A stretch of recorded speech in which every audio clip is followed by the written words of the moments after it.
NDA और India गठबंधन की नई प्लानिंग। दलित वोट बैंक को साधने की हो रही तैयारी। मायावती ने भी बनाया रणनीतिक प्लान।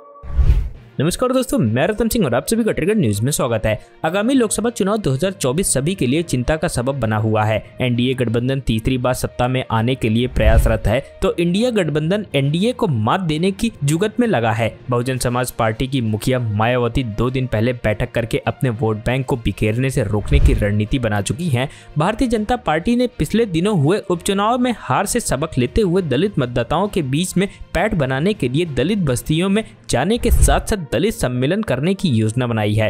राष्ट्रीय स्वयंसेवक संघ आरएसएस इस विषय में भारतीय जनता पार्टी का सहयोग दे रहा है, तो वहीं इंडिया गठबंधन भी मान चुका है कि बिना दलितों को साथ लाए 2024 में उसकी दाल गलने वाली नहीं है। उत्तर प्रदेश और देश की सत्ता पर काबिज बीजेपी 2024 चुनाव के मद्देनजर दलित वोट बैंक को लेकर चिंतित है। पिछले दिनों संघ की बैठक में भी इस पर बड़ा विचार विमर्श हुआ। भारतीय जनता पार्टी जानती है कि अगर विपक्ष एकजुट हो गया तो दलित वोट बैंक ही वह हथियार है जिसके तहत वह सत्ता में दोबारा से काबिज हो सकती है। भारतीय जनता पार्टी आज की तारीख में प्रधानमंत्री नरेंद्र मोदी के कारण खुद को ओबीसी वर्ग में अपने आप को मजबूत मानती है, और अगर इसमें दलित वोट बैंक का साथ मिल जाए तो 2024 की राह आसान हो सकती है। ऐसे में भारतीय जनता पार्टी ने अपने सांसदों और विधायकों को दलित बस्तियों में उतार दिया है और हर महीने प्रदेश में 6 बड़े दलित सम्मेलन करने की योजना भी बनाई है। विपक्ष गठबंधन इंडिया की बात करें तो समाजवादी पार्टी हो या कांग्रेस पार्टी हो, वह किसी भी हाल में दलितों को जोड़ने में जुट गई है।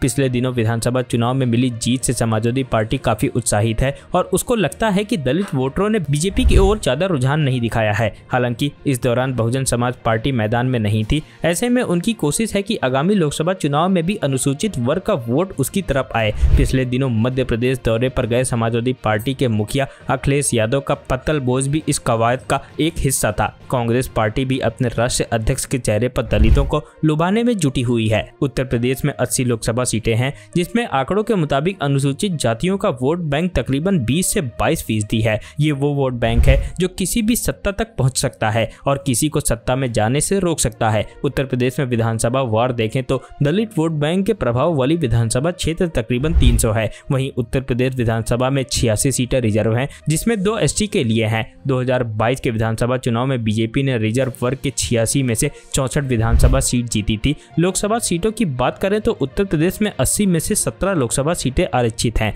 इनमें 17 सीटों पर आज की तारीख में बीजेपी का कब्जा है। Bureau report trigger news.